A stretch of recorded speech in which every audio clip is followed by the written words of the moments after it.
Good morning, Matt. Rick. Monday morning, favorite day of the week, baby. How about you? Yeah, man. Feeling good. So you're ready to work today. I'm a formal wear for those of you guys that business casual, or what is that? This is on a Monday. What do they say? You want to dress for the position that you want, not the position that you have. So based on my tuxedo T-shirt, I think that I'm looking at maitre d', maybe a waiter at a fine dining establishment, something like that. You look good in it. Got it going on, man. Thanks. I work at the Ritz down at the customer service desk. We should just make all those for our coaches, and we'll just put alloy in the back or something. We should. Oh, no, I'm up for that. It's actually pretty funny. And we have a formal wear day. We can all wear these. Yeah. Or the sport coat over the top or whatever that is. Right. Yeah. Hey, man, I'm pumped about our topic today. So we're going to talk about something that you're really familiar with because you sat in the seat that had to apply these. And it's our number one retention tool. And it's called an accountability session. You're familiar, right? Yeah. What is it? It's basically this.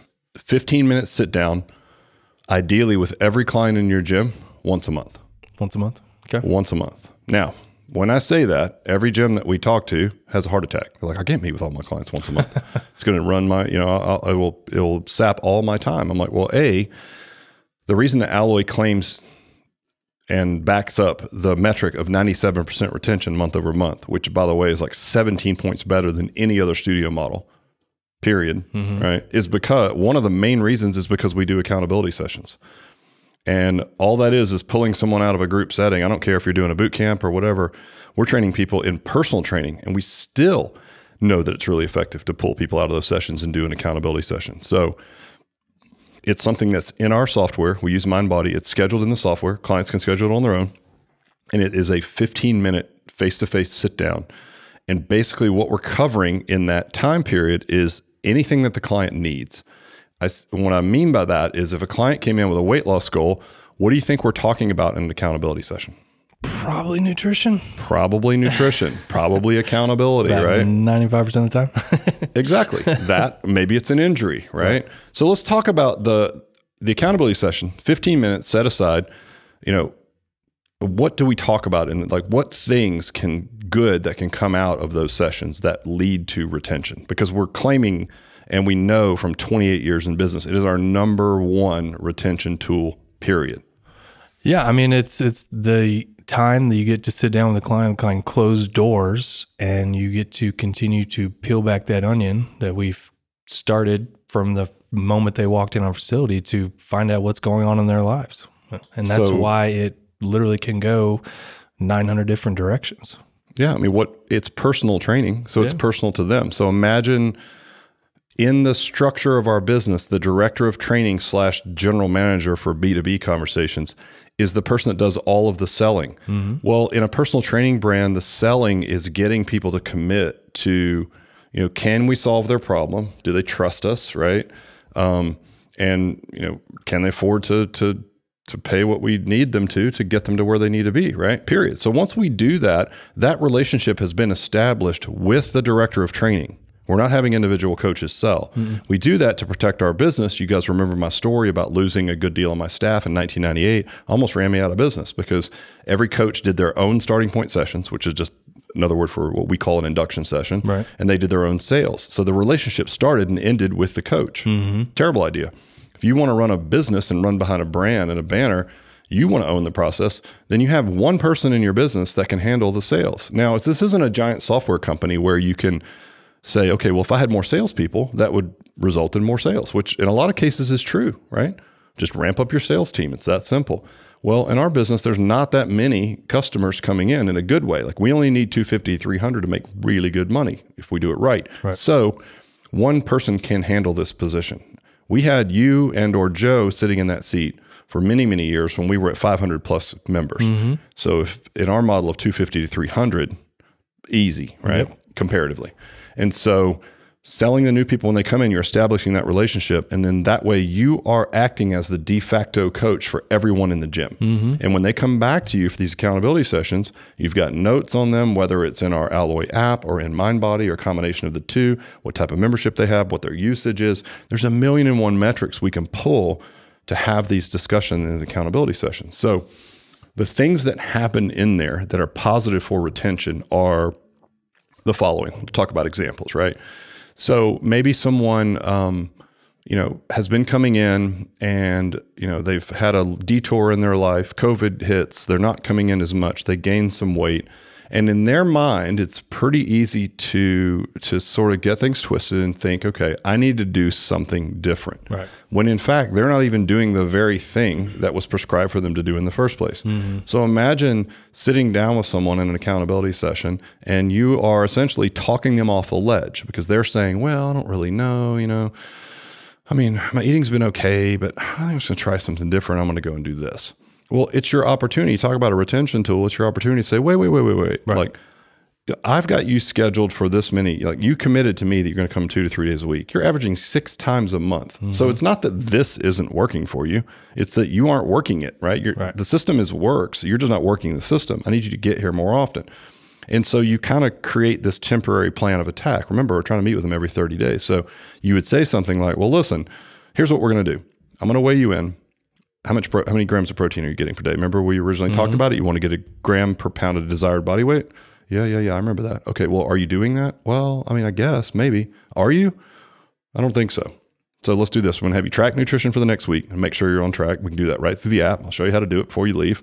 And then I want to meet with you in 30 days from now. And I want to see your body fat, body comp, weight, whatever that goal is. I want to see it moving in the right direction.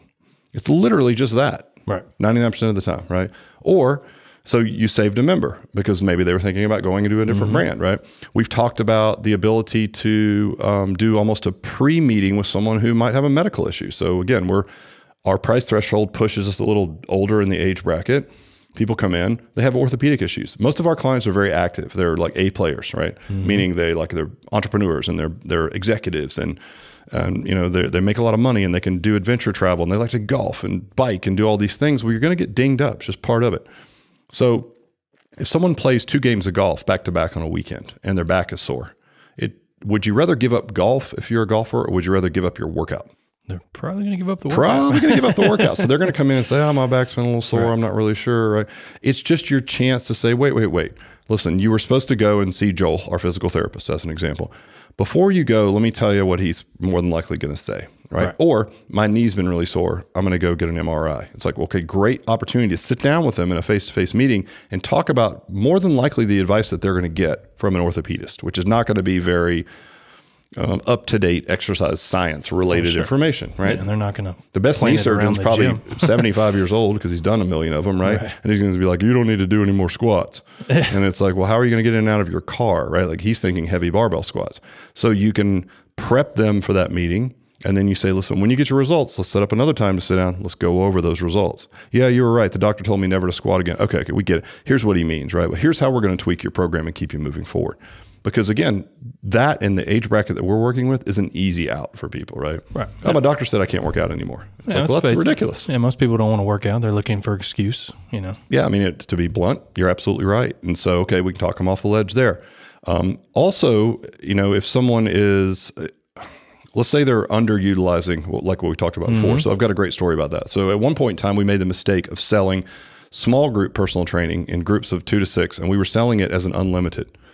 And so that meant that people could come too much for what we would like to see and beat themselves up a little bit. And there's something about that unlimited term that makes you want to come every day, right? Right. So I'm going to come every single day. It's like, you don't need to strength train every single day if you're... Well, I'm paying for it. Yeah, well, exactly. I'm paying for it. I want to do it, right? So we don't want you doing that every day. But they would also, there's no negative ramifications to canceling, right? Like late canceling. And part of owning a personal training and running a personal training company is that the advantages it has over all the other ones is that there's accountability. And accountability is, I make an appointment. If I don't show up, there's someone who's missing me. And there's going to be a negative ramification to me not coming in. A, someone's going to miss me. They're going to text me and ask me where the hell I was. B, I'm going to get charged for that session. So imagine running an unlimited model was a big mistake. Anybody's listening, don't do it, because people would just randomly cancel. And there was no, how do you take a session away from someone who has an unlimited amount of sessions, right? Pretty much that one I paid for. So we came up with a late cancellation fee. I don't know if you remember this time period. Yeah, I do. So people would pay, nearly $400 a month. They would get unlimited small group training. And then we had a $25 cancellation fee. And we had a really great client. He was like Inc. Magazine's Entrepreneur of the Year. And he had committed to come 3 times a week. even on unlimited, like we need you here at least 3 times a week. And he had a couple of really bad months and he was not responding, and he would reschedule and cancel and then cancel and then cancel. And every time he canceled within 24 hours, we were banging him with this late fee, right? $25, because we wanted it to be painful. Right. So at the end of the month, he gets his $400, auto debit to his credit card. He gets another charge for 10 late cancels, $250. Needless to say, he's not happy. So he comes in and, of course, our response to anything like this, hey, I want to quit. You hear something weird on the floor. Somebody calls in and says, I need to take a break. What do we always do? Get them to the director of training, get them into an accountability session, because it solves everything. So what do? This guy's upset, writes a letter, get him to the accountability session. So he sits down at the time with Joe, who's our director, who's great at this, sat down with him, and he's like, wait a minute, before we even get started as to why you're upset, right? Let's look at what's been going on the last few months. When we sat down originally, you committed to me that you were going to come in 3 times a week. You're coming in 6 times a month. So before you start in, where the hell have you been? Why are you not upholding your end of the bargain? And it was a complete flip to the script. And I think it took this guy off, by surprise, right? Right. Caught him off guard. He was like, oh, well, I've been busy here and there. He's like, well, listen, the reason that we charge you $25 for a late fee is because we want to make it painful for you to cancel. There's got to be a negative ramification, the stick and the carrot, right? This is a little bit of the stick. So apparently this stick isn't big and painful enough for you. You're a very successful guy. What's it going to take for me to get you to come to the gym? Is it $100 every time you late cancel? Is it $1,000? Is it $10,000? How about this? Every time you miss a workout and you don't cancel in time, there's not a legit reason, $10,000 charge. Would that get you here? Right? Because obviously at your income level, $25 is not enough to motivate. You knew it was there. So, let's not pretend, right? And of course, it went from this nasty gram to where it started. The premise of the meeting went to this person apologizing to Joe for not upholding his end of the bargain, and then following up a nasty gram with a very heartfelt letter about how great it was that we cared enough to hold him accountable, how he got it now. And he went on to start coming in 3 times a week and then became a very successful client, lasted for years. But that was a time where if we hadn't had an accountability session to sit down and do a face-to-face, it's been gone. Yeah, if that construct didn't exist, we would have lost him. And so there's accountability there. So that's just a story about that. But also, we have a goal, of getting 25% of our customers to accountability sessions each month. So I laugh when people are like, oh man, everybody's going to be, crushing my schedule to come see me. I'm like, no, they're not. Right. People don't want to see the principal if they're not on track, right? So you're going to have to work hard to get 25% of your clients. So let's say you're sitting on a small personal training gym and you've got 200 members. You're talking about 50 15-minute appointments. That's nothing in a month's time. Nothing, right? Nothing. And not only are you going to talk people off the ledge and save them, but there's a direct connection, historically speaking, with us with upsells into other services and products in our business. So let's say you sat down with that person who wasn't eating enough protein and they were overeating ice cream at night and they were unhappy with us because they were gaining weight and the program wasn't working, or they weren't losing weight, right? We could put them on the InBody and show that they'd gained a little muscle, but maybe their pant size hadn't changed or whatever that is, right? And they're upset. Well, then we go back to, are you eating this, are you eating your desired body weight in grams of protein? Because that's going to increase your satiety. It's like, no, I don't know. It's like, all right, well, are you taking your protein powder? You're probably not going to be able to make enough chicken to eat that many grams of protein. Would you agree? Yes, I agree. Okay, cool. So do you also agree it would be a good idea then to do a protein supplement of some sort? We all do it. Do you agree? Yes. Yeah. Thanks, Matt. Thanks for participating. Matt's like, oh, I want some protein. So what ends up happening from that? Supplement sales. Right? Well, I think really what you're getting around to is it is an opportunity for us to continue educating our clients and putting what we like to call, stake in the ground. And that is why they stay. That they're coming back. That's why they keep going to that person, because they have the answers to kind of everything in their health and fitness and realm. I mean, Joe, we always talk about him. One time he was so good and he'd handle everything in their lives. He'd sell them cars, Well, no, it's true. So, I mean, imagine being in a seat, an authoritative seat. Imagine if you had a go-to counselor in your life, right? Yeah. That you could talk to about anything. So imagine sitting down with them, and the reason that your fitness is off track is because you have had a death in the family, a real serious issue, something you don't want to talk about in a group of 6 on the floor, right? Well, if that comes out in an office and you can talk someone through how to manage that and how exercise could actually help and how you're here for them, and just show them that you care. You're going to have that client for a long period of time, right? So to your point, it's really just about caring. But back to the metrics, when we were meeting our KPIs for accountability sessions, lo and behold, other areas of our business, which by the way, we're not selling anything that isn't a solution towards a client goal, like supplements, supplement sales would go up. Well, why? Because you're finding solutions in that 15-minute sit down that are going to help the clients, but at the same time, they're also going to help your business. Sometimes they're coming in, maybe they buy the 1 time a week membership and they're just not getting the things done that they promised they would on the other days of the week, which happens very often. Right. It's like, okay, well, what's the logical solution? Do more sessions. If you're not going to work out on your own, you've got to work out here. Right. So let's go from 1 to 2 or 2 to 3, right? Let's get you more sessions in the gym. Yeah. I mean, I would say that's the biggest thing that happens, especially in other brands that don't do this, is they don't have any of that, upsells. And we already talked about this, keeps people in the business. They're not continuing to educate them. And that's why they're losing them at 7 or 8 months. We literally start day 1. You could basically say our first one is accountability session. We start peeling the onion, and then we make it a point to even do it more so in the first 90 days of that client's membership. So, we do. So our flow is, we know the first 90 days are critical. And so in the first 90 days, we're trying to do 2 accountability sessions a month. Then we go to our once a month. Not every customer is going to need it, but for the ones that do, it is the difference between losing them and keeping them. Or let's say, trainers, I'm not in it for the money, right? Okay, whatever. Well, then it's going to be the difference between you helping people and you not helping people. It's going to boil down to that, or your business metrics, either way. Yeah, absolutely. So, I mean, it's a vital part. We get to educate them. We get to upsell them. And it just becomes a part of your culture where they literally, even if they're working out with a coach every single day and you see them once a month, they will still come back to you to answer the question because you're that guy. I mean, hell, I don't even sit in that seat anymore, and I still have people come to talk to me because that's just who I was to them. Yeah, it's a great point. And I do see that a lot. So for those of you guys that don't know, our corporate office sits right next to our gym, and we've got glass partition, really beautiful doors that separate the 2 spaces. So I can look through the glass doors and then look through Matt's glass office doors and see that he's in there. Well, quite often there's clients that Matt started. So he built this relationship. He peeled the onion. They told him their deep, dark secrets and their goals. And because we do it so well and it's so connecting and so strong, and you got to put the right person in their seat, right? The right athlete, which was you. People will walk through those glass doors, come over and talk to you about things, about their goals, about things in the gym. Right. And then you're happy to do it. It's like you understand why it's such a strong bond between the 2 of you. Sure. Because you peeled the onion. They probably told you things they haven't told anyone else, right? So then you circle back and say, hey guys, I talked to so-and-so, they need this. Yeah. And then we make it happen. And that's the dance also, you guys. What you underestimate is the communication as a team between coaches and the director. So maybe you're coaching in a group of 6 as a coach back to back to back all day, and you can tell someone's a little off. Maybe they haven't been showing up, right?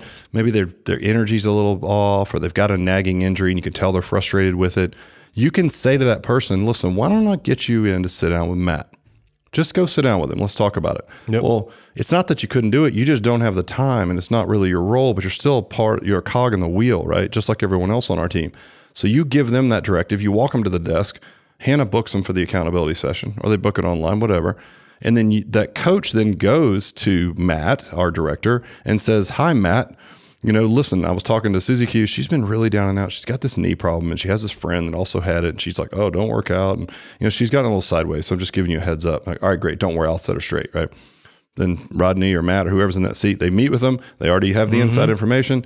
They're prepared for that conversation. They talk them off the ledge. Maybe they look for a couple of wins. They make them really happy, and we get them, back on the path, right?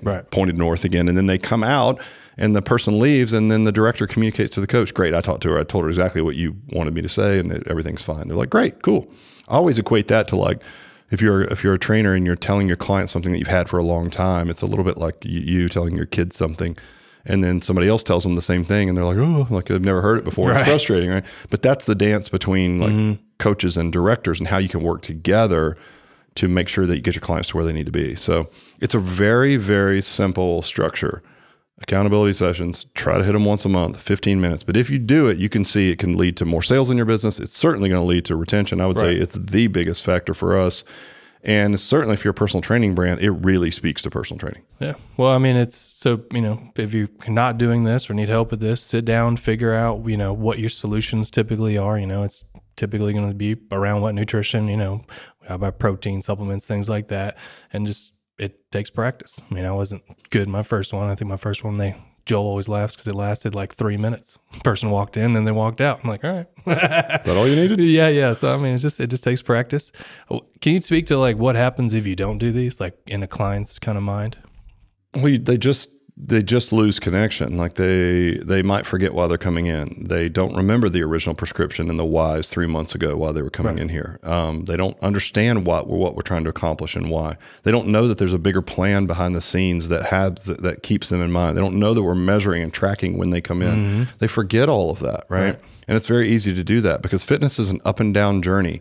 And so managing expectations and managing people through this journey for, like, again, our average lifespan's 36 months. Well, how do we keep people that long? Because we manage their journey. This position is so powerful that I often tell people that people will sit down with our director of training and ask about other fitness brands that they might want to go dip into every now and then, right? Yeah. So like somebody might sit down with us and say, listen, I'm thinking about going and starting some spinning, right? Because I just want to get an extra day of cardio. I like indoor cycling. It seems cool. What do you think? So you become the de facto expert for all things health and fitness. Hey, I read about this. What do you think? Yep. How many clients do we have that have moved out of town that will send us links to the gym that they're thinking about working out so that we can look at what they do and tell them whether it's good or not, right? Look what these people are doing. Right. Or, hey, is this can I do this? Is this cool? What do you think about this supplement? Right. You become if you build that relationship, you become the hub of all health and fitness for them, right? Yep. And in some cases, we joked about even with Joe because he had this vast knowledge of all kinds of consumer products, and people would come in and be like, Joe, I'm thinking about buying a new washer and dryer. Can I get some time to sit down with you? Right. We laugh about that, but I don't know how you could be more valuable in someone's life. No. We always joked about starting a podcast called Ask Joe or Morning Cup of Joe, right? Where he would just be like random tips from Joe on everything in your life. But it's a very impactful, important position to be in. And like you said, it's the deciding factor for us, or the factor that drives this high retention. So I would say even if you have a boot camp business or something, try to do it. But it's even more impactful in personal training brand, and it will make your brand personal training. Makes it sticky, makes people want to stay. That's right. Hope that helps, guys. It's really simple, but you got to do it and practice it, get good at it, and let us know how about your success. Cool. Thanks, Thank Matt. See you.